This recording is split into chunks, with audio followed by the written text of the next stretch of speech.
Die finansiële markte is aan die gang en Thys is vanoggend weer hier om seker te maak ons bly almal op hoogte van dit wat ons moet weet. Thys, welkom terug. Ag, Els is lekker om te wees, maar weer eens ek wil net 'n gestopte show. Okay, so ek wil net vir my dierbare vrou sê happy birthday, mag jy 'n wonderlike dag hê.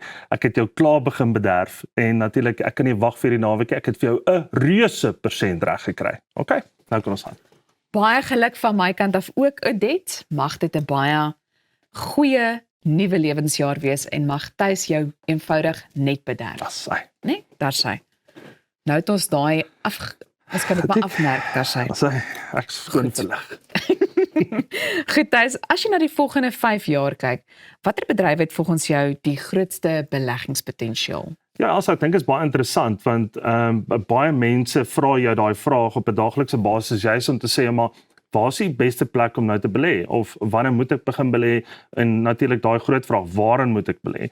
En as 'n mens byvoorbeeld tradisioneel kyk, dan het jy natuurlik jy weet jy is amper spoiled for choice as jy dit so wil stel. En natuurlik jy weet daar saamgestelde fondse wat klaar beskikbaar is wat geskiedenis het byvoorbeeld en dan natuurlik jy weet is daar die vooruitsig jy weet van daai fondse om nog steeds goed te kan presteer soos wat dit gedoen het die laaste 15, 20 jaar selfs. Maar as ons byvoorbeeld gaan kyk net in vandag se kunsmatige intelligensie tipe van aandele wat beskikbaar is en wat dit natuurlik die wêreld oorneem as 'n ou tot 'n groot mate daarna kyk.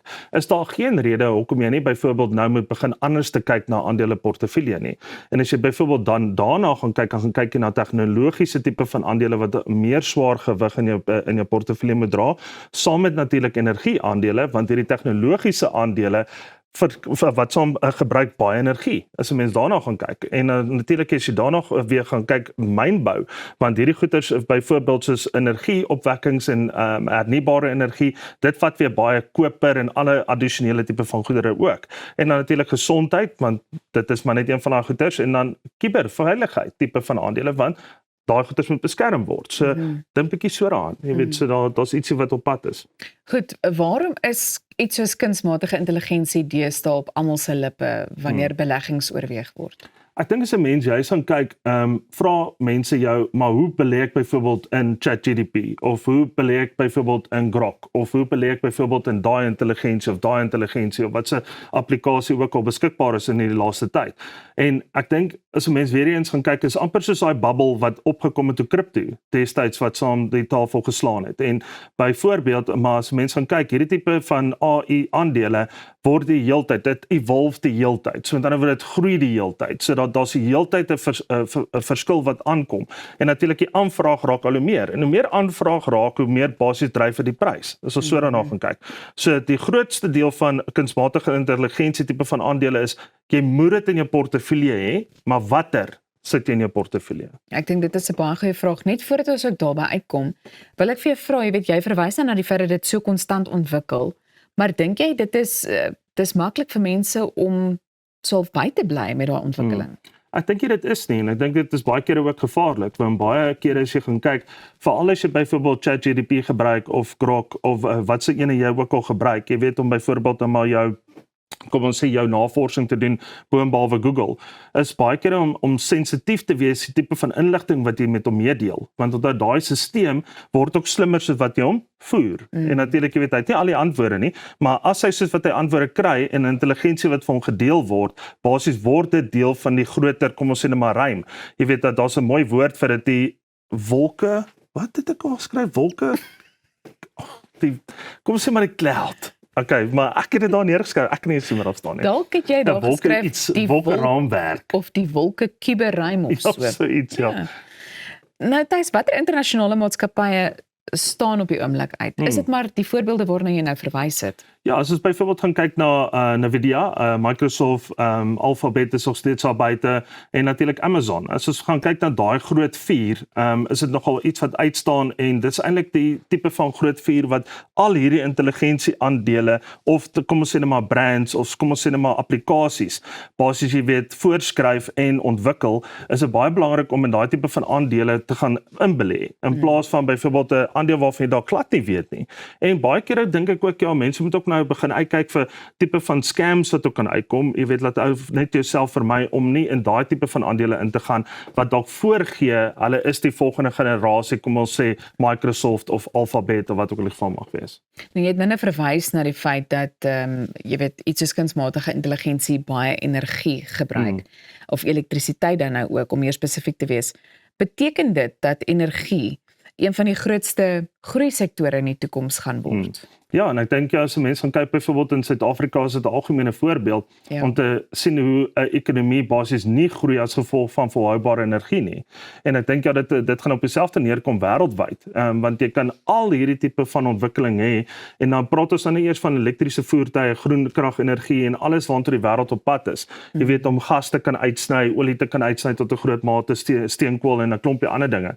Maar as mense byvoorbeeld gaan kyk, daar is absoluut een van die grootste goederes wat die grootste boom gaan hê saam met, kom ons sê kunsmatige intelligensie, gaan energie tipe van faktore 'n rol speel wat aandele aanbetref definitief. Dis ons weet Eskom het hierdie naweek wat verby is aangekondig dat ons nou amptelik 'n hele jaar sonder beerkrag gefunksioneer het, wat so 'n bietjie goeie nuus was, maar die land sukkel egter steeds met iets soos krag en infrastruktuur. Kan dit dalk ironies genoeg ook beleggingsgeleenthede vir Suid-Afrika skep? Ja, ek dink Suid-Afrika is nog ver van af om te sê ja, okay, ons het nou 'n jaar sonder beerkrag gegaan, maar om te sê dat dit volhoubaar is, ek dink ja, dit is amper die half die waarborg wat Suid-Afrikaners wil hê. Ons sal vir hulle sê baie well done. Jy weet dat ons kon krag gehad het, maar hoe volhoubaar is die hele grid, die hele stelsel? En ek dink daar's nog daai inisiatiewe wat die regering byvoorbeeld uitrol soos 12B tipe van inisiatiewe waar jy belasting kan afskrywing kry, kapitaal kan terugkry. So daar's 'n klompie rolle wat die regering wel ook die inisiatief ingebring het vir byvoorbeeld hernubare energie, sonpanele ensovoorts. En ek dink ja, solank ons wat ons by daai traject kan hou, dink ek is daar definitief 'n baie veilige toekoms vir Suid-Afrika om basies addisionele selfs infrastruktuur te kan opsit soos fabrieke ensovoorts. Maar ons is nog 'n bietjie entjie van daar af. Jy het ook dan 'n verwys na mynbou, maar ek wil tog vir jou vra, hoe relevant is iets soos goud, koper en platinum nog wanneer jy mens kyk na die wêreldekonomie? Goud basies, jy weet, sal altyd 'n rol speel, want ek bedoel, dit is net maar die plek waartoe almal gaan, jy weet, sodra daar nou maar onsekerheid is, ons het dit al beleef vir die laaste 2 jaar, maar as jy byvoorbeeld gaan kyk na koper, koper is 'n baie sterk element op hierdie stadium, omdat hy basies 'n baie groot rol speel in hernubare tipe van energie, elektriese voertuie, batterye, jy weet, al daai tipe van goeder. So, koper definitief het ons ook gesien 'n verdubbeling in pryse net in die laaste 5 jaar, maar ek wil weer eens as 'n mens gaan kyk byvoorbeeld na aandele wat 'n ou moet gaan koop, wat se tipe aandele of maatskappye gaan koop jy nou in daai verband, en dit is weer eens waar kundigheid sal inkom.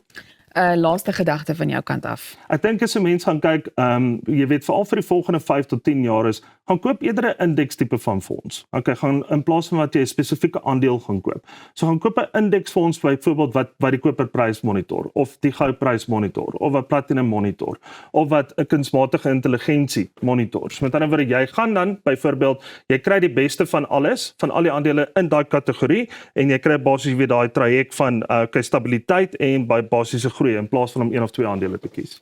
Thys, baie dankie. Ons sien uit daarna om uit te vind wat Odette se verjaarsdaggeskenk was.